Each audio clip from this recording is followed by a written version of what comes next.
أعمالنا من يهده الله فلا مضل له ومن يضلل فلا هادي له وأشهد أن لا إله إلا الله وحده لا شريك له وأشهد أن سيدنا ومولانا محمدا عبده ورسوله أرسله بالحق بشيرا ونذيرا وداعيا إلى الله بإذنه وسراجا منيرا فقد قال الله تعالى في كلامه المجيد وفي فرقانه الحميد أعوذ بالله من الشيطان الرجيم بسم الله الرحمن الرحيم رب هب لي من الصالحين فبشرناه بغلام حليم فلما بلغ معه السعي قال يا بني إني أرى في المنام أني أذبحك فانظر ماذا ترى قال يا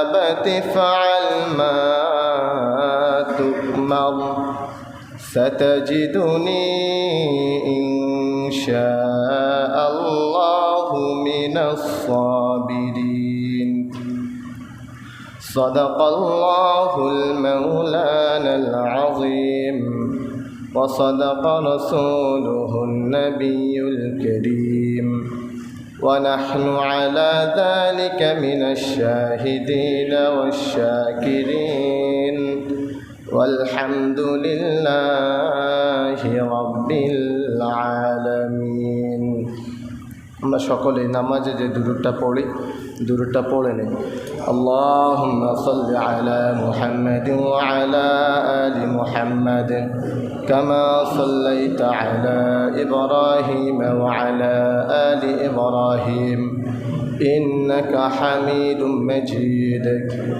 আল্লাহুম্মা বারিক আলা মুহাম্মাদিন ওয়া আলা আলি মুহাম্মাদ كما باركت على إبراهيم وعلى آل إبراهيم إنك حميد مجيد শুকরিয়া জ্ঞাপন করছি ওই মহান প্রতিপালকের প্রতি যিনি আমাদেরকে সম্মানিত মাসের হজের গুরুত্বপূর্ণ একটি দিনে সপ্তাহের শ্রেষ্ঠতম দিন জুমার দিনে পৃথিবীর পবিত্রতম স্থান মসজিদে জুমা পূর্ববর্তী কোরআন ও হাদিসের আলোচনায় মসজিদে জমায়েত হয়ে ঈমানের সাথে সুস্থতার সাথে আলোচনা শোনার তৌফিক দান করেছেন। আমরা আমাদের সেই মালিকের দরবারে মন প্রাণ উজাড় করে দিয়ে কালিমাতুশ শুকর আদায় করে নিচ্ছি। সকলেই বলি আলহামদুলিল্লাহ। দুরুদ ও রহমত বর্ষিত হোক রহমাতাল লিল আলামিন হযরত মুহাম্মদ মুস্তাফা সাল্লাল্লাহু আলাইহি ওয়াসাল্লামের প্রতি। আল্লাহুম্মা সাল্লি আলাইহি আল্লাহুম্মা বারিক আলাইহি। সম্মানিত হাজিরিন, আজকের জুমার এই সংক্ষিপ্ত সময় আমরা খুবই সংক্ষিপ্তভাবে কোরবানির ইতিহাস এবং আরাফার দিনের ফজিলত ও আমল আর ঈদ উল আযহার করণীয় সম্পর্কে আমরা সামান্য কিছু কথা আলোকপাত করার চেষ্টা করব। আমা তৌফিকি ইল্লা বিল্লাহ, আলাইহি তাওয়াক্কালতু ওয়া ইলাইহি উনীব। কোরবানির ইতিহাস, এই ইতিহাস আমাদের অনেকেরই জানা আছে। অনেকেই বিভিন্নভাবে এই ইতিহাস আমরা জানি। কোরআনে আলহামদুলিল্লাহ আল্লাহ রাব্বুল আলামিন এই ইতিহাসটাকে বিশদভাবে আলোচনা করেছেন এবং স্পষ্টভাবে বলেছেন ঘটনা। আর হাদিসেও রাসূলুল্লাহ সাল্লাল্লাহু আলাইহি ওয়াসাল্লাম আলোচনা এনেছেন। তা আমরা যে আলোচনাগুলো আমরা করি, সাধারণত এই আলোচনাগুলো আমরা নতুন কোনো আলোচনা আপনাদের সামনে উপস্থাপন করি না। আমরা উপস্থাপন করি কোরআন ও হাদিসে সে পুরাতন আলোচনাগুলোই। এক এক জনের উপস্থাপনার ধরন এক এক ধরনের হয়, কিন্তু নতুন কোনো আলোচনা করার মতো আমাদের পুঁজি নেই। পুঁজি ওই কোরআন আর হাদিস। যিনি যত বেশি পড়বেন তিনি তত চমৎকারভাবে উপস্থাপন করতে পারবেন। এটা হলো বেশি পড়ার একটা কোয়ালিটি। তো কোরবানি সম্পর্কে আমাদেরও জানাশোনা যেমন আছে, আজকে দেখি আমাদের আজকের জানাটা আরেকটু নতুনত্ব হয় কিনা একটু জানার চেষ্টা করি কীভাবে হয়। عن زيد بن أرقام رضي الله تعالى عنه قال يا رسول الله ما هذه الأضاحي؟ قال سنة أبيكم إبراهيم. قالوا فما لنا فيها يا رسول الله؟ قال بكل شعرة حسنة. قالوا فالصوف يا رسول الله؟ قال بكل شعرة من الصوف حسنة. আল্লাহ রসুল সাল্লাল্লাহু আলাইহি ওয়াসাল্লামের একজন সাহাবী যায়েদ ইবনে আরকাম রাদিয়াল্লাহু তাআলা আনহু, তিনি বলছেন, ইয়া রাসূলুল্লাহ, হে আল্লাহর রসুল, মা হাদিহিল আদাহিয়্যু, মানে কোরবানি কি? এই যে আদহা জবাই করা, এটা কি? এরপর আল্লাহ রসুল সাল্লাল্লাহু আলাইহি ওয়াসাল্লাম বলছেন, সুন্নাতু আবিকুম ইব্রাহিম, এটা তোমাদের পিতা ইব্রাহিমের সুন্নাত। কার পিতা? আমাদের পিতা ইব্রাহিমের সুন্নাত। আমাদের পিতা কেন? কারণ হলো মিল্লাতা আবিকুম ইব্রাহিম হুয়া সাম্মাকুমুল মুসলিমিন। আল্লাহ রাব্বুল আলামিন বলেন, মুসলিম জাতির পিতা হলো ইব্রাহিম আলাইহিমুস সালাতু ওয়াস সালাম। মুসলিম জাতির পিতাকে ইব্রাহিম আলাইহিস সালাতু ওয়াস সালাম। কেন? হুয়া সাম্মাকুমুল মুসলিমিন, কারণ তিনি তোমাদের নাম চুজ করেছেন, পছন্দ করেছেন মুসলমান। এজন্য তিনি মুসলমানদের জাতির পিতা। আমাদের জাতির পিতার নাম কি? ইব্রাহিম আলাইহিস সালাতু ওয়াস সালাম। এরপরে যখন আল্লাহ রাসূল এটা বললেন যে এটা তোমাদের পিতা ইব্রাহিমের সুন্নাত, তখন সাহাবী বলছেন, ক্বালু ফামা লানা ফিহা ইয়া রাসূলুল্লাহ।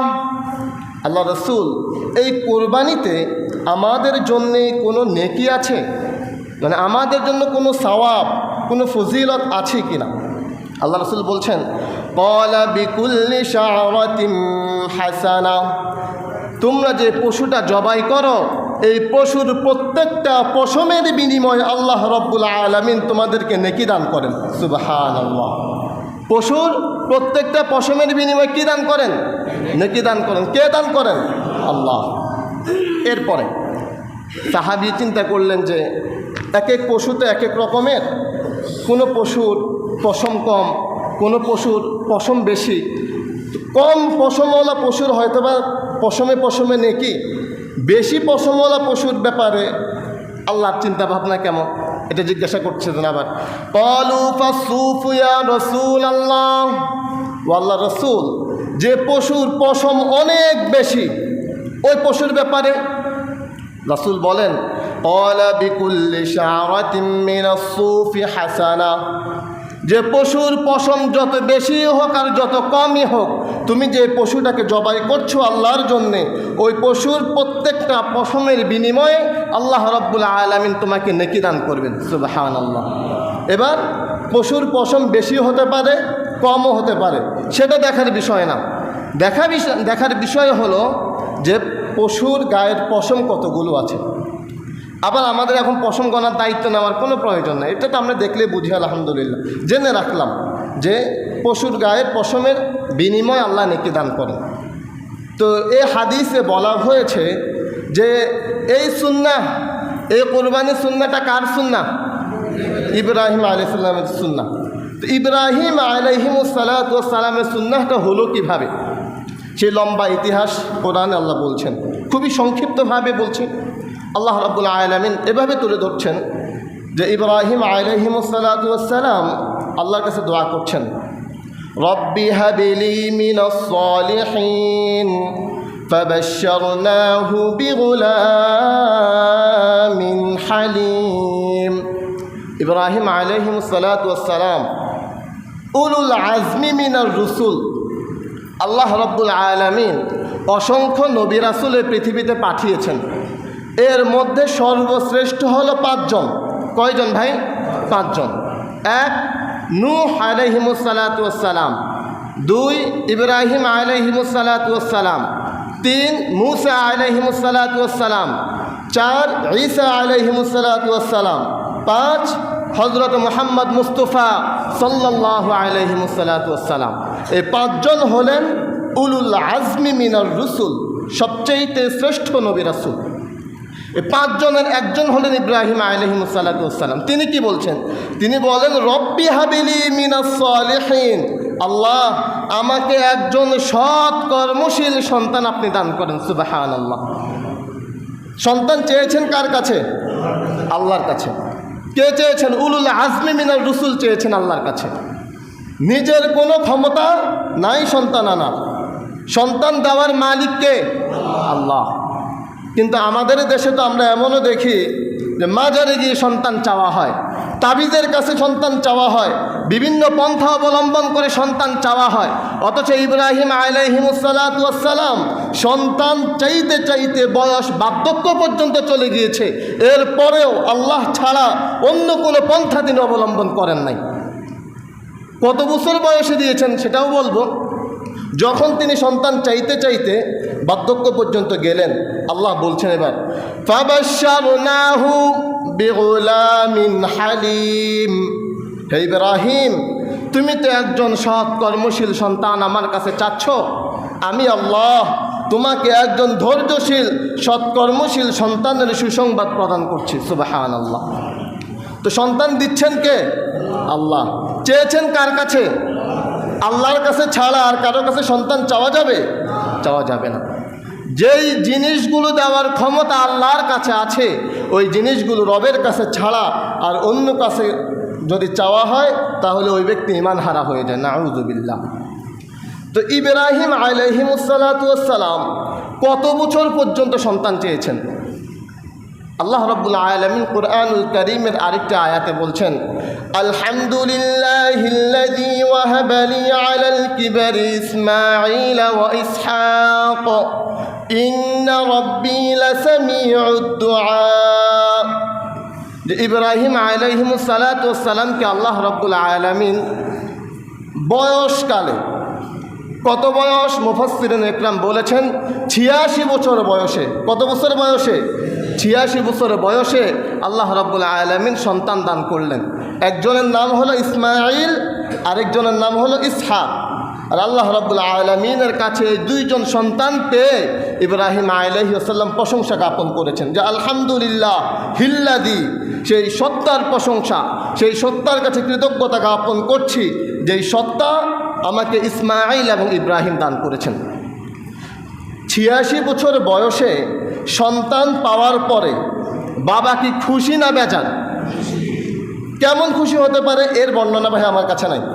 তবে আমি একটু বুঝি যে এমন দেখি যে 21 বছর বয়সে, 15 বছর বয়সে, মানে বিয়ের 15 বছর পরে সন্তান পেয়ে মহা খুশি হয়। 21 বছর পরে সন্তান পেয়ে অনেক খুশি হয় এবং খুশিতে মনে করেন এলাকায় গরু পর্যন্ত জবাই করে মানুষকে খাওয়ানোর চেষ্টা করে, এত খুশি হয়। আর 86 বছর বয়সে সন্তান পেয়ে তিনি কত খুশি। এই সন্তান যখন হাঁটা চলাফেরার বয়সে উপনীত হলো, আল্লাহ রাব্বুল আলামিন কোরআনে বলেন, ফালাম্মা বালাগা মাআহুস সা'য়া ক্বালা ইয়া বুনাইয়া ইন্নী আরা ফিল মানাম আন্নী আযবাহুক। ইব্রাহিম আলাইহিস সালাম দেখলেন যখন তার সন্তান চলাফেরার বয়স, অর্থাৎ মুফাসসিরিন ইকরাম বলেছেন 13 থেকে 14 বছর বয়স। ফালাম্মা বালাগা মাআহুস সা'য়া, তখন তিনি তার সন্তানকে বললেন, ক্বালা ইয়া বুনাইয়া, হে আমার সন্তান, ইন্নী আরা ফিল মানামি, আমি স্বপ্নে দেখেছি, আন্নী আযবাহুকা, আমি তোমাকে জবাই করছি। ইব্রাহিম আলাইহিস সালাম কি বলছেন? আমি স্বপ্নে দেখেছি আমি তোমাকে জবাই করছি। একটুকেতে এবার আমরা একটু ভিন্ন দিকে যাই। ইব্রাহিম আলাইহিসসালামের ঘটনাটা বর্ণনা এখানে করতেছেন কে? স্বয়ং আল্লাহ। তিনি বলছেন যে ইব্রাহিম আলাইহিসসালাম সন্তানকে বললেন যে আমি স্বপ্নে দেখেছি আমি তোমাকে জবাই করতেছি বা জবাই করছি। কিন্তু আমাদের দেশে চলে কি, যে ইব্রাহিম আলাইহিসসালামকে বলা হয়েছে যে আপনার প্রিয় বস্তুকে কোরবানি করুন। ইব্রাহিম আলাইহিসসালাম প্রথমে 100টি দুম্বা কোরবানি করেছেন। এরপরে রাত্রিতে আবার স্বপ্নে দেখা হলো যে আপনার প্রিয় বস্তুটিকে কোরবানি করুন। ইব্রাহিম আলাইহিসসালাম 100টি উট কোরবানি করেছেন। এই আলোচনাকে আপনারা কখনো শুনেছেন? ইব্রাহিম আলাইহিস সালাম 100 উট কোরবানি করেছে, এমন আলোচনা শুনেছেন কিনা? জি। আমাদের দেশে আজীব আজীব ঘটনা চলে। আলোচক আলোচনা করছে বড় পীর আব্দুল কাদের জিলানী রাহিমাহুল্লাহ, নাম শুনেছেন? তিনি যখন তার মায়ের গর্ভে ছিলেন, তার মায়ের গর্ভে থাকাকালীন সময়ে একজন ভিক্ষুক একবার তাদের বাড়িতে আসলো। বাড়িতে আসার পরে ভিক্ষুক ভিক্ষা চাইলেন। আব্দুল কাদের জিলানী রাহিমাহুল্লাহর মা, পর্দানসীন মহিলা, ভিক্ষুককে ভিক্ষা দিলেন দরজার নিচ দিয়ে। ভিক্ষুক ভিক্ষা গ্রহণ করল না, তিনি দরজার উপর দিয়ে দিলেন। ভিক্ষুক সেখান দিয়ে ভিক্ষা গ্রহণ করল না। বিভিন্নভাবে দেওয়ার চেষ্টা করলেন ভিক্ষুককে ভিক্ষা, কিন্তু ভিক্ষুক কোনোভাবেই ভিক্ষা গ্রহণ করল না। এরপরে তিনি বাধ্য হয়ে দরজাকে একটু ফাঁকা করে তার হাতটাকে বের করে দিয়ে ভিক্ষুককে ভিক্ষা দিলেন। ভিক্ষা দেওয়ার পরে ভিক্ষুক আব্দুল কাদের জিলানী রাহিমাহুল্লাহর মায়ের হাত দেখে তার ভিতরে বাসনা তৈরি হয়ে গেল। তিনি তার হাতকে ধরে ফেললেন। হাত ধরে ফেলার পর আব্দুল কাদের জিলানী রাহিমাহুল্লাহ মায়ের গর্ভে থেকে অগ্নিশর্মা হয়ে গেলেন। অগ্নিশর্মা হয়ে গিয়ে এত ক্ষমতা তার ছিল, এত পাওয়ার তার ছিল, তিনি তার মায়ের গর্ভে থেকে বের হয়ে ভিক্ষুককে হত্যা করে ফেললেন। আর সবাই বলতে সুবহানাল্লাহ, কি বড় মজেদা! এই যে আপনারাও বললেন যে সুবহানাল্লাহ, কি বড় মজেদা! অথচ একটা মানুষের কমন সেন্স এটা আসে না যে কি ঘটনা বলতেছে, যে তিনি মায়ের পেট থেকে বের হয়ে গিয়ে হত্যা করে ফেলতেছেন। মানে সন্তান আসার জায়গা তো মায়ের পেট না, এখান দিয়ে বের হয়ে তিনি হত্যা করতেছেন। এখন তিনি ঢুকবেন কিভাবে? যদি ঢুকেও যান, এবার তিনার যখন জন্ম হবে তখন তো তিনি মনে করেন হত্যার আসামি। হাত ধরলে তো ইসলামে হত্যার অপরাধ না। তিনার ফজিলত বর্ণনা করতে গিয়ে যখন এটা বলতেছে যে এত পাওয়ার ছিল বড় পীর আব্দুল কাদের জিলানীর, মায়ের গর্ভ থেকে বের হয়ে ভিক্ষুককে হত্যা করে ফেলতেছে। আর জনগণ সহ, আলোচক সহ সবাই সুবহানাল্লাহ বলতেছে, এবং মনে করেন এরপর আরো জোরে আরো জোরে সবাই বলতেছে সুবহানাল্লাহ। কিন্তু একটু কি মানুষ চিন্তা করে যে আলোচনাটা করলো কি হুজুরে? এ আমাদের দেশের মানুষ, আমরা মনে করেন 1 কেজি আপেল কিনতে গেলে আমরা দেখে শুনে কেনার চেষ্টা করি যে আপেলটা ভালো না মন্দ। 1 কেজি মালটা কিনতে গেলে দোকানদারকে এভাবে বলে যে আমি নিজের হাতে দেখে দেখে নিব, তুমি টাচ করবে না, আমি দেখে দেখে নিব। ভালো ভালোগুলো আপনি আপনার পকেটে আনার চেষ্টা করেন, আপনার যে ব্যাগ, এই ব্যাগে ভালোগুলো আনেন। কিন্তু ইসলামই এমন এক জিনিস, যে জিনিসের ব্যাপারে মুসলমানদের কথা হলো অমুক হুজুরে এটা বলছে, অমুক হুজুরে এটা বলছে। কেন ভাই আপনি এই যোগ্যতা কেন অর্জন করলেন না যে হুজুরে যেটা বলছে এটা সঠিক বলছে না ভুল বলছে? এই যোগ্যতা আপনি অর্জন করলেন না কেন? তলাবুল ইলমি ফারিদাতুন আলা কুল্লি মুসলিম, দ্বীনে ইলম অর্জন করা প্রত্যেক মুসলমানের উপরে নফল, ফরজ। তো এটা যদি জানেন, তো এই শিক্ষাটা আপনি অর্জন করলেন না কেন? আপনি আপেল ভালোটা দেখে নিতে পারেন, মালটা ভালোটা দেখে নিতে পারেন, গরু ভালোটা দেখে কিনতে পারেন, অথচ এই জান্নাত, যে জান্নাতে যেতে হবে, ওই জান্নাতের যে কোরআন হাদিসের আলোচনা সঠিকটা করে না ভুলটা করে, এই অর্জন, এই শিক্ষা অর্জন আপনি করেন নাই কেন? এই ইলম অর্জন আপনি করেন নাই কেন? তো একজন হুজুর তিনি যেটা বলছেন এটা আছে কিনা, সত্য কতটুকু, এটা যাচাই বাছাই করার মতো যোগ্যতা আপনার অর্জন হলো না কেন? নিজেকে নিজে প্রশ্ন করেন, যেটা শিখলাম না কেন? এর জন্য আপনি দায়ী। এর জন্য মনে করেন আমি এখানে ওই ঘটনাটা রিপিট করার পর আপনারা অনেকেও সুবহানাল্লাহ বলতেছেন। এর জন্য মনে করেন ওই যে ইব্রাহিম আলাইহিসসালামের ঘটনা, আল্লাহ বলছেন যে ইব্রাহিম স্বপ্নে দেখেছে তিনি ইসমাঈল আলাইহিসসালামকে কোরবানি করতেছেন। তিনি তার সন্তানকে গিয়ে বললেন, আন্নী আযবাহুকা, আমি তোমাকে জবাই করতেছি, কোরআনের স্পষ্ট আয়াত। কিন্তু আমাদের দেশে এগুলো চলতেছে যে তিনাকে স্বপ্নে দেখানো হয়েছে যে তোমার প্রিয় বস্তুকে কোরবানি করো। প্রিয় বস্তুর মতো কোনো শব্দই কোরআনে আসে নাই। কোরআনে স্পষ্ট এটাই এসেছে যে তিনি স্বপ্নে দেখেছেন তার সন্তানকে জবাই করতেছেন, এটাই স্পষ্ট আয়াত। আর প্রিয় বস্তুর কথা যেটা চলছে, এটা আমি ব্যক্তিগতভাবে কয়েকটা তাফসীর গ্রন্থ দেখার চেষ্টা করেছি, আমার নজরে পড়ে নাই। মুহাদ্দিসিনে ইকরামের হাদিস, ছোট্ট মানুষ, যতটুক পড়ার চেষ্টা পড়েছি আলহামদুলিল্লাহ, কিন্তু আমার নজরে পড়ে নাই এই বর্ণনা। এবং আমাদের উস্তাদরা বলতেন যে বানাওয়াট কোনো হাদিসে এই বর্ণনা আসে নাই যে তিনি একবার 100 দুম্বা কোরবানি করেছেন, 100 উট কোরবানি করেছেন। বানাওয়াট কোনো বর্ণনাতেও এটা আসে নাই। এই ঘটনাটা বলার কারণ হলো যে আমাদের প্রত্যেকের এই ইলম অর্জন করা উচিত যে আমাদের সামনে যে জান্নাতে আমরা যাব, ওই জান্নাতে যাওয়ার জন্য যে কর্মগুলো আমাদেরকে করতে হবে, এই কর্মগুলোর ব্যাপারে যারা আমাদেরকে নসিহা করছেন, যারা আমাদেরকে পথ দেখাচ্ছেন, তাদের এই পথ দেখানো সঠিক হচ্ছে না ভুল হচ্ছে, একটু ইলম অর্জন করা আমাদের জন্য জরুরি। আপনার বয়স কত এটা রব দেখার চেষ্টা করবে না, রব আপনাকে ওইটাই দেখার চেষ্টা করবে যে তোমাকে কি আমি বয়স দিয়েছিলাম কিনা, তোমার বয়স 60-70 বছর হয়েছিল কিনা। 15 বছর পর্যন্ত আপনার কোনো হিসাব নিকাশ নাই, 15 পরে গেলেন তো হিসাব নিকাশ শুরু। তা আল্লাহ বললেন যে এই বয়সটা আমি তোমাকে দিয়েছি, দুনিয়ার এত কিছু বুঝতে পারলাম, আমার কোরআন হাদিস কেন বুঝতে পারলা না, কেন শিখলা না? তখন আপনি কি জবাব দিবেন? আপনার জবাব আপনি প্রস্তুত করে নেন, যে আপনি আল্লাহরে অজুহাত দেখাইয়েন যে আল্লাহ এই ছিল, এই জন্য আমি শিখতে পারি না। এই অজুহাত আপনি আল্লাহরে দেখাইয়েন। আপনার এই অজুহাত রব গ্রান্টেড করবেন কিনা সে চিন্তাও আপনি করে নেন।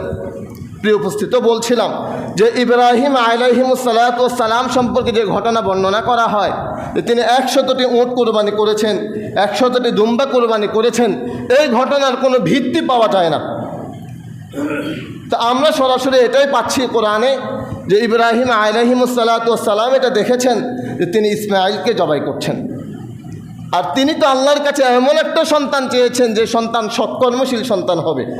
এখন সন্তান সৎকর্মশীল কিনা, এই জন্য তিনি সন্তানের কাছে গিয়ে বললেন, আন্নী আযবাহুকা, হে সন্তান আমি স্বপ্নে দেখেছি যে আমি তোমাকে জবাই করছি, ফানজুর মাযা তারা, এখন তোমার মতামত কি, তুমি কি বলো? সন্তানের কাছে জানতে চাচ্ছেন যে আমি স্বপ্নে দেখেছি আমি তোমাকে জবাই করছি, তোমার মতামত কি, তুমি কি বলো? আপনি চিন্তা করতে পারেন যে আমাদের সন্তানদেরকে যদি এখন বলা হয় যে আমি স্বপ্নে দেখেছি যে আল্লাহর রাস্তায় তোমাকে জবাই করতেছি, তুমি প্রস্তুত কিনা? আমাদের সন্তানরা কি জবাব দিবে সেই জবাবের আলোচনা ভিন্ন। আমাদের সন্তানরা তো নামাজই পড়ে না, আল্লাহর জন্য কোরবানি হবে সেটা তো অনেক দূরের হিসাব। আমাদের সন্তানরা তো নামাজই পড়ে না, আমাদের সন্তানরা তো পর্দাই করে না, আমাদের সন্তানরা তো হালাল হারামই বুঝে না, রবকেই চেনে না, রাসূলকেই চেনে না, তারা কোরবানি হওয়ার জন্য প্রস্তুত হবে কি? কিন্তু এই 13 বছরের একটা সন্তান তিনি সরাসরি জবাব দিচ্ছেন তার পিতাকে, ক্বালা ইয়া আবাতি ফাআল মা তু'মার সাতাজিদুনি ইনশাআল্লাহু মিনাস সাবিরিন। বয়স কত বলছিলাম ইসমাঈল আলাইহিস সালামের? 13 বা 14।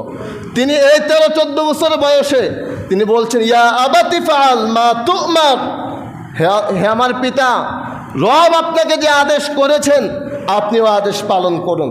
সাতাজিদুনি ইনশাআল্লাহু মিনাস সাবিরিন, আল্লাহ যদি চায় আপনি আমাকে ধৈর্যশীলদের অন্তর্ভুক্ত হিসাবে পাবেন। পিতা যেমন সন্তানও তেমন। 13 বছরের সন্তানের এই জবাব, যখন সন্তান এই জবাব দিল কোরবানির জন্য প্রস্তুত, তখন পরের ঘটনা আল্লাহ বলছেন, ফালাম্মা আসলামা ওয়া তাল্লাহু লিল জাবিন, যখন কোরবানি হওয়ার জন্য প্রস্তুত, জাবিন মানে হলো শুইয়ে দেওয়া হয়েছে। ইসমাঈল আলাইহিস সালাতুস-সালামকে জবাইয়ের জন্য শোয়ানো হয়ে গেছে, তিনি ছুরি নিয়ে প্রস্তুত, একনিষ্ঠ মনে আল্লাহর জন্য কোরবানি। কোরবানি কার জন্যে? আল্লাহর জন্য। কিন্তু আমাদের অনেকের কোরবানি মনে করেন কোরবানির বাজারে গরু কিনতে গিয়ে শেষ হয়ে যায়, যে এটার সিন্নি হবে কতটুকু, জিতলাম না ঠকলাম, আরও অনেক মন্তব্য, এগুলো আপনারা অনেক জানেন যে কোন মন্তব্যের কারণে কোরবানি নষ্ট হয়ে যেতে পারে। ওয়াহেতুক কোনো মন্তব্যই ইমানদাররা করতে পারে না। ইমানদার লাগোয়া ওয়াহেতুক অপ্রয়োজনীয় কোনো কথাই তো বলে না, কিন্তু আমরা মনে করি এই কথাগুলো বলে নিজেদের কোরবানি, গরু কেনার সময় কোরবানি বাতিল করে চলে আসি। আর আমাদের এখন মানে অধিকাংশের তো হলো এই চিন্তাই যে গরুতে কোরবানি দিতে হবে। এই ইদানিং আলোচনাগুলো মানুষদের সাথে যখন কথাবার্তা হয় যে গরুতে কোরবানি দিতে হবে এজন্যে কারণ পরিবারের লোকজন গরুর গোশত পছন্দ করে, খাসিতে কোরবানি দিবে না এজন্যে কারণ এটার গন্ধ সহ্য হয় না অনেকের, এজন্য গরুতে।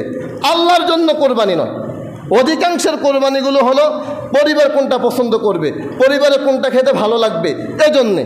কিন্তু শিক্ষাটা হলো উভয়জন, পিতা এবং সন্তান, আল্লাহর জন্য কোরবানি দেওয়ার জন্যে, আল্লাহর জন্য কোরবানি হওয়ার জন্য প্রস্তুত। এরপর এখানে এসেও বানাওয়ার কিছু ঘটনা আমাদের দেশে চলে। সেটা হলো জবাই যখন করা শুরু করছে, জবাই হয় না। এবার এই ছুরিটাকে মেলা মারছে, পাথরে গিয়ে পড়ছে, ছুরি পাথর অর্ধেক হয়ে গেছে, এমন আলোচনাও পাওয়া যায় না। কোরআনের বর্ণনা কি? ফালাম্মা আসলামা ওয়া তাল্লাহু লিল জাবিন ওয়ানাদাইনাহু ইয়া ইব্রাহিম, যখনই শোয়ানো হলো আল্লাহ রাব্বুল আলামিন সাথে সাথে ডাক দিলেন, হে ইব্রাহিম। ওয়ানাদাইনা, ওয়া মানে হলো তাৎক্ষণিক, আর সুম্মা মানে হলো কিছুক্ষণ পরে, অতঃপর।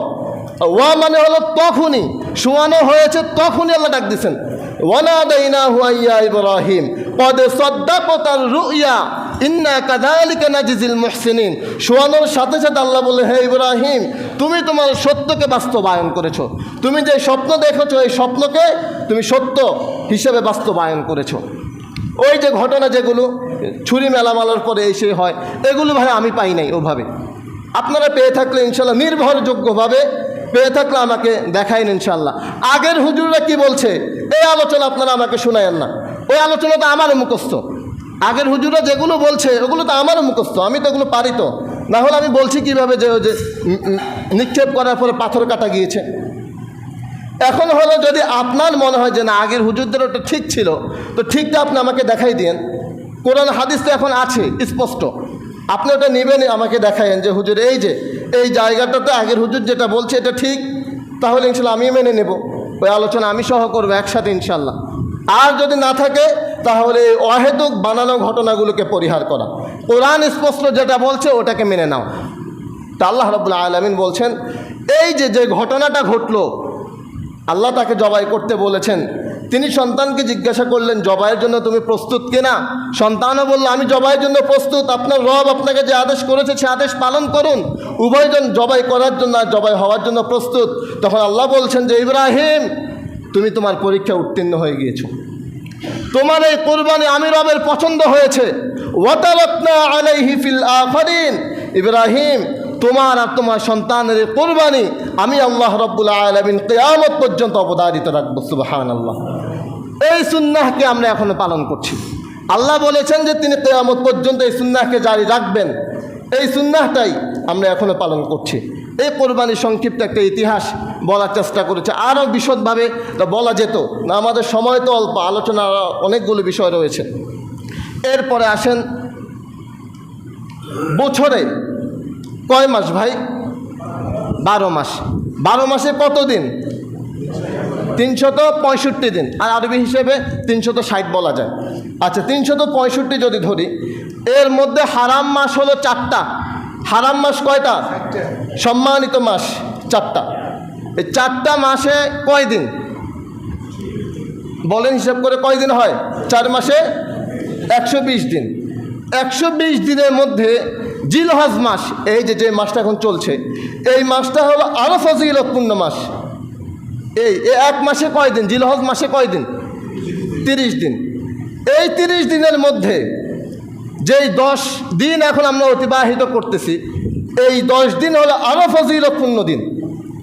আমি আপনাকে কোনটা বোঝানোর চেষ্টা করতেছি? যে পুরো বছরের মধ্যে 120 দিন হলো উত্তম। এই 120 দিনের মধ্যে 30 দিন হলো উত্তম। এই 30 দিনের মধ্যে আরো উত্তম, আরো মর্যাদাবান হলো এই 10 দিন। আর এই 10 দিনের মধ্যে আরো উত্তম, আরো মর্যাদাবান হলো 9 জিলহজ এবং 10 জিলহজ। সুবহানাল্লাহ। যে 9 জিলহজ এবং 10 জিলহজ আমাদের সামনে, একটা হলো ইয়াউমুল আরাফার দিন, আর একটা হলো ইয়াউমুল আদহা, জবাই করার দিন। এই 2 দিন এত উত্তম কেন? এই 2 দিন এত উত্তম, এত মর্যাদাবান, আল্লাহ রাব্বুল আলামিন কোরআনুল কারিমে এই 2 দিনের কসম করেছেন। রবতে এমনিই বললো হতো যে আরাফার দিন বান্দা উত্তম দিন, মর্যাদাবান দিন। আল্লাহ রাব্বুল আলামিন কোরআনে কসম করেছেন ওয়াশ-শাফিঈ ওয়াল ওয়াতর, জোড়ের কসম এবং বিজোড়ের কসম। জোড় মানে হলো 10 জিলহজ, বিজোড় মানে হলো আরাফার দিন 9 জিলহজ। আরেকটি আয়াত আল্লাহ রাব্বুল আলামিন বলেন ওয়াশাহিদিন ওয়া মাশহুদ। এই মাশহুদ বলতে আল্লাহ রাব্বুল আলামিন ইয়াউমুল আরাফাকে বলেছেন। তো আমি আপনাদেরকে যেটা বুঝাতে চাইলাম যে পুরো বছরের মধ্যে সবচাইতে দামি দিন, সবচাইতে মর্যাদাবান দিন, সবচাইতে শ্রেষ্ঠতম দিন আমাদের সামনে ইয়াউমুল আরাফার দিন। কোন দিন ভাই? আরাফার দিন। আরাফার দিন সবচাইতে দামি দিন। আর সবচাইতে দামি রাত্র লাইলাতুল কদরের রাত্র। সবচাইতে দামি দিনটা আমাদের খুবই সন্নিকটে। এই দিনটা কত দামি দিন!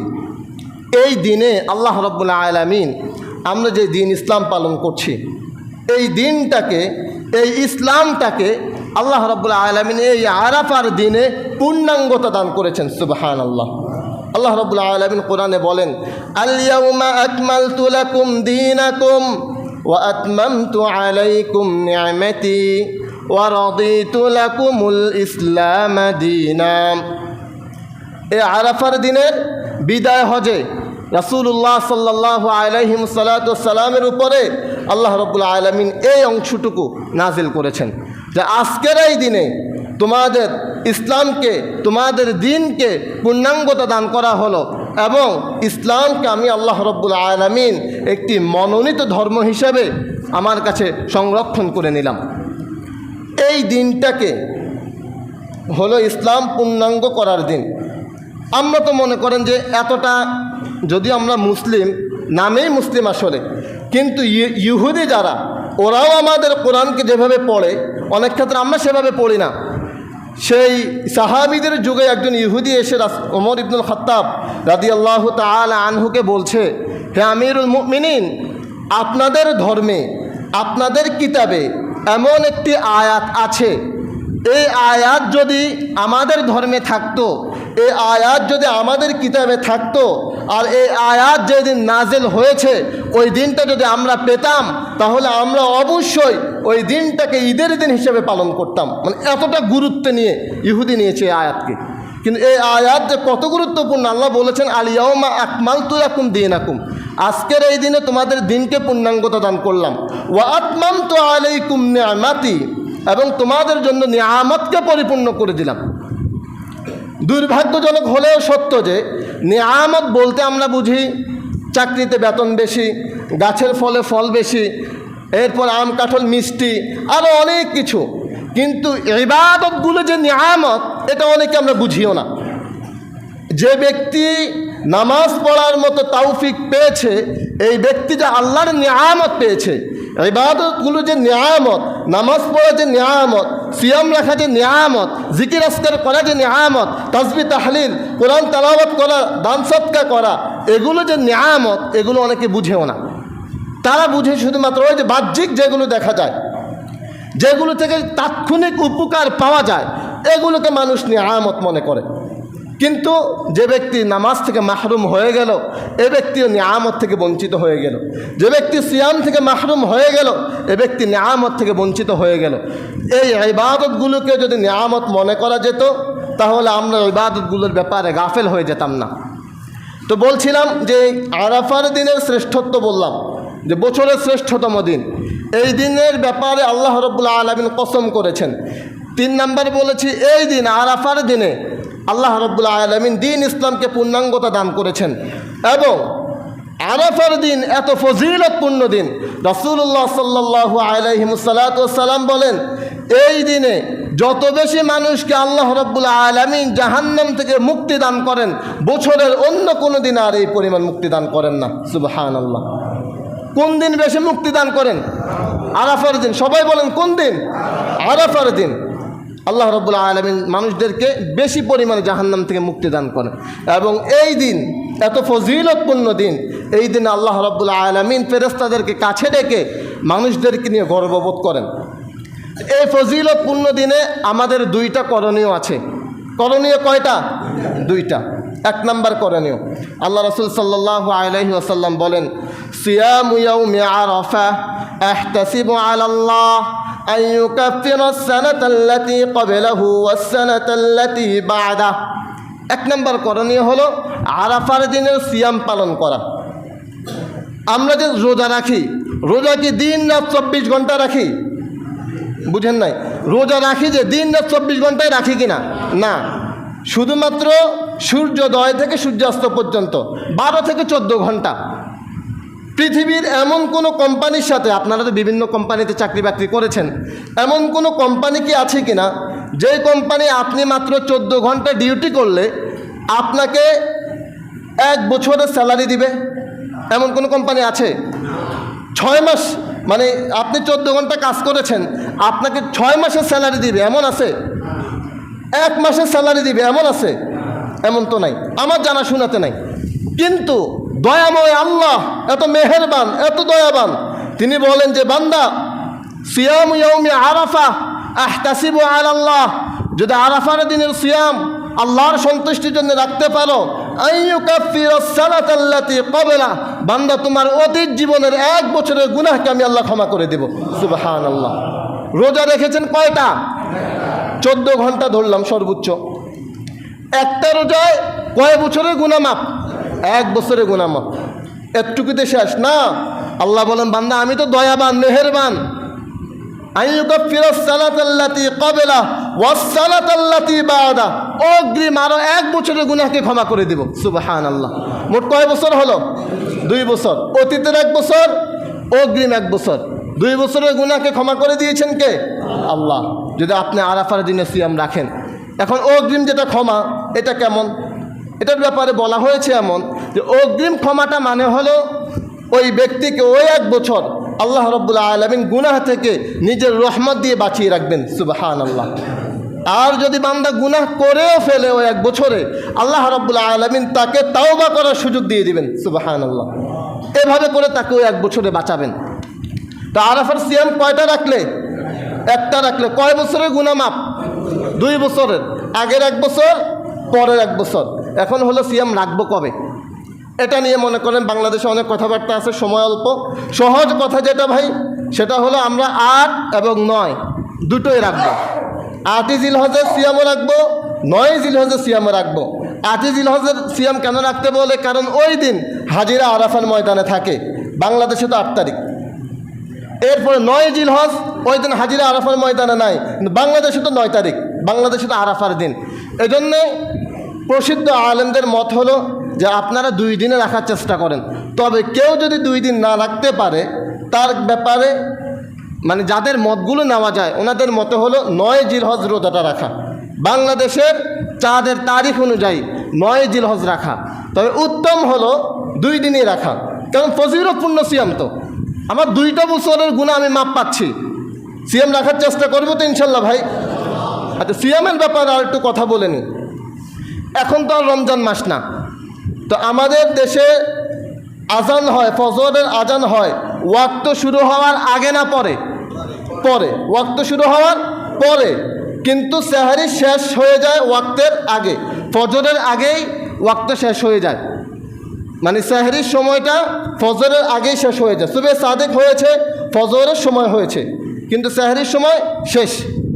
তো বাংলাদেশের অনেক মসজিদে এখন মনে করেন আজানটা হয় ওয়াক্ত, মানে সুবে সাদিকের আরও অনেক পরে, 10-15 মিনিট পরেও হতে পারে। এই জন্যে আপনারা যারা রোজা রাখবেন ওনারা সেহরির শেষ সময় কখন, ওই সময়টা অনুযায়ী খাওয়া শেষ করা। আজান কখন হবে ওটার সাথে সম্পৃক্ত না, সেহরির শেষ সময়টা কখন এটা দেখা, শেষ সময় এটার আগেই শেষ। এবার আজান কখন হইল ওটা আমার দেখার বিষয় না। তো আরাফার রোজা সম্পর্কে বললাম। আর 2 নম্বর আরেকটা আমল, আরাফার দিনের 2য় নম্বর আমল হলো, আল্লাহ রাসূল সাল্লাল্লাহু আলাইহি ওয়াসাল্লাম বলেন, খয়রুদ দুআই দুআউ ইয়াউমুল আরাফা। আরাফার দিনের দোয়াই হলো সবচাইতে উত্তম এবং দামি দোয়া। সুবহানাল্লাহ। কোন দিনের দোয়া? আরাফার দিনের দোয়া। তিনি বলেন, আমিও আরাফার দিনে এই দোয়া করছি এবং আমার অতীতের যে সকল নবী রাসূলুল্লাহ ছিলেন তারাও এই দোয়াটা করতেন। দোয়াটা আপনারা আমার মুখে মুখে একটু একটু করে বলেন। লা ইলাহা ইল্লাল্লাহু ওয়াহদাহু লা শারীকা লাহু লাহুল মুলকু ওয়া লাহুল হামদু ওয়া হুয়া আলা কুল্লি শাইইন কাদির। সহজ না কঠিন? সহজ। অনেকে এমনিতে পারেন। লা ইলাহা ইল্লাল্লাহু ওয়াহদাহু লা শারীকা লাহু লাহুল মুলকু ওয়া লাহুল হামদু ওয়া হুয়া আলা কুল্লি শাইইন কাদির। আগামী শনিবার রবিবার এই দোয়াটাকে বেশি বেশি করার চেষ্টা করা। এরপরে 9 জিলহজ থেকে 13 জিলহজ তাকবীর বলা, এটাও তো পারেন। বলেন আল্লাহু আকবার, আল্লাহু আকবার, লা ইলাহা ইল্লাল্লাহু, আল্লাহু আকবার, আল্লাহু আকবার, ওয়ালিল্লাহিল হামদ। এটা 9 জিলহজ ফজর থেকে শুরু করে 13 জিলহজ আসর পর্যন্ত পুরুষদের জন্যে উচ্চ আওয়াজে একবার বলা ওয়াজিব। যে ফজরের ফরজ নামাজ শেষ করে শুরু হবে এবং 13 তারিখ আসরের নামাজ পড়ে একবার বলে এটা শেষ হবে। আর মহিলারা ঘরে পড়বে এবং নিম্ন আওয়াজে পড়বে। পুরুষরা উচ্চ আওয়াজে কয়বার বলা ওয়াজিব? একবার বলা। তো মনে করেন যে যারা মুসল্লি আছে সবাই একবার উচ্চ আওয়াজে বললেন, ইমাম সাহেব সহ সবাই একবার উচ্চ আওয়াজে বলবে। কয়দিন? 5 দিন। 5 দিনে প্রায় 23 ওয়াক্ত নামাজ এটা হয়। আচ্ছা, আসেন এবার ঈদুল আজহা সম্পর্কে আমরা কিছু কথা বলে আমাদের আলোচনা শেষ করি। এই মসজিদে ঈদুল আজহার নামাজের জামাত অনুষ্ঠিত হবে। যে কথাবার্তা বলে আমাদের সিদ্ধান্ত হয়েছে 7টা 30 মিনিটে। কত মিনিটে?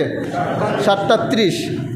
তো ইনশাল্লাহ আমরা চেষ্টা করব 7টা 30 যেটা, এটা যাতে 31 না হয়, 31 না হওয়ার চেষ্টা করব ইনশাল্লাহ। আমরা 7টা 30 হয়ে যাবে তখনই ইনশাল্লাহ আমরা আমাদের জামাত শুরু করে দেব। আর ঈদের নামাজে যেহেতু আলোচনা হবে, আপনারা একটু আগে আগে আসার চেষ্টা করলেন ইনশাল্লাহ। ঈদের কোরবানি সম্পর্কে দিক নির্দেশনা থাকবে, এরপরে আরও গুরুত্বপূর্ণ কথাবার্তা থাকবে। আপনারা আগে আগে আসলে উপকৃত হতে পারবেন ইনশাল্লাহ। আমরা দেখি এই 7:45 থেকে আলোচনা শুরু করার চেষ্টা করব। তো আপনারা যদি 7:45-র আগে চলে আসেন তাহলে পূর্ণাঙ্গ একটা আলোচনা পেলেন, বুঝতে পারলেন যে আলোচনা কি হলো। এবং মাঝামাঝিতে আসলে তো আপনি আলোচনায় আগামাথা পাচ্ছেন না, তখন আপনি আলোচনা থেকে উপকৃত হতে পারছেন না, অনেক ক্ষেত্রে ভুলও বুঝতে পারেন।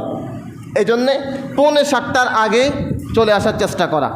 ঈদের নামাজে আসার সময় ঈদের দিন ফজরের নামাজ কি পড়তে হয়? পড়তে হয়। আল্লাহ রাব্বুল আলামিন বলেছেন অল ফজর, ফজরের কসম। তাফসীর কারকগণ বলেছেন ওয়াল ফাজরি ইয়ানি খাসা ইয়াউমুল আদহা। এই যে অল ফজর, ফজরের কসম করেছেন আল্লাহ রাব্বুল আলামিন এই ফজরটাকে খাসভাবে 10 জিলহজ ঈদুল আদহার দিনে যে ফজরের নামাজ, ওই নামাজের কসমটা করেছেন। সুবহানাল্লাহ, কত গুরুত্বপূর্ণ। ঈদের আগে ঈদের নামাজ পড়া হয়নি। ঈদের নামাজ হলো ওয়াজিব নামাজ। ঈদের নামাজ না পড়ে আপনি যদি কোরবানি করেন, রাসূলুল্লাহ সাল্লাল্লাহু আলাইহি সাল্লাম বলেছেন আপনার এই কোরবানি শুদ্ধ হয়নি। তো ওয়াজিব নামাজ না পড়ে কোরবানি করলে যদি কোরবানি শুদ্ধ না হয়, ফজরের ফরজ নামাজ না পড়ে কোরবানি করলে আপনারা ফতোয়া দেন কোরবানি শুদ্ধ হবে? হবে না। বুঝেন তো? আলহামদুলিল্লাহ। তাহলে দেখা যাবে এখন তো ওই যে ফজরের স্বতন্ত্রভাবে ফজরের আলোচনা নিয়ে, ফজরের গুরুত্ব নিয়ে একটা জুমা আলোচনা করেছিলাম। তো আমাদের একজন মুসল্লি বলেছেন যে ওই আলোচনার পরে মনে করেছিলাম যে ফজরের মুসল্লি অনেক বাড়বে, কিন্তু দেখি যে মুসল্লি সেই। আপনাদের এই ঈদের আধা ইনশাল্লাহ দেখার চেষ্টা করবো যে মুসল্লি কটুক হয়।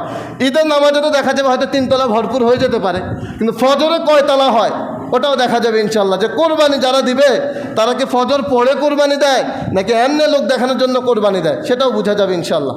তো ঈদের দিনে প্রথম কাজ ফজরের নামাজ জামাতের সাথে আদায় করা।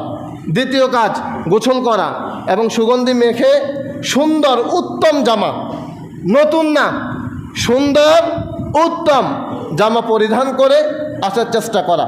আরেকটি সুন্নাহ হলো এক পাশ দিয়ে আসা, রাস্তার এক পাশ দিয়ে আসা আর এক পাশ দিয়ে যাওয়া।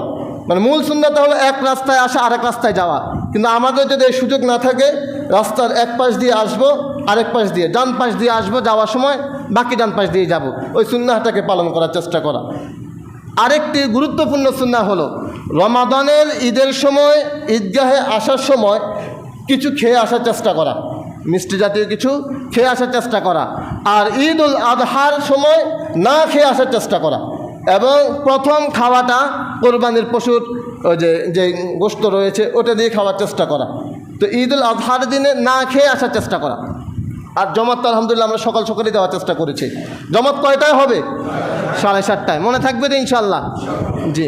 তাহলে আমরা আমাদের আলোচনা এখানে শেষ করছি। ওয়া মা তৌফিক ইল্লা বিল্লাহ, আলাইহি তাওয়াক্কালতু ওয়া ইলাইহি উনীব।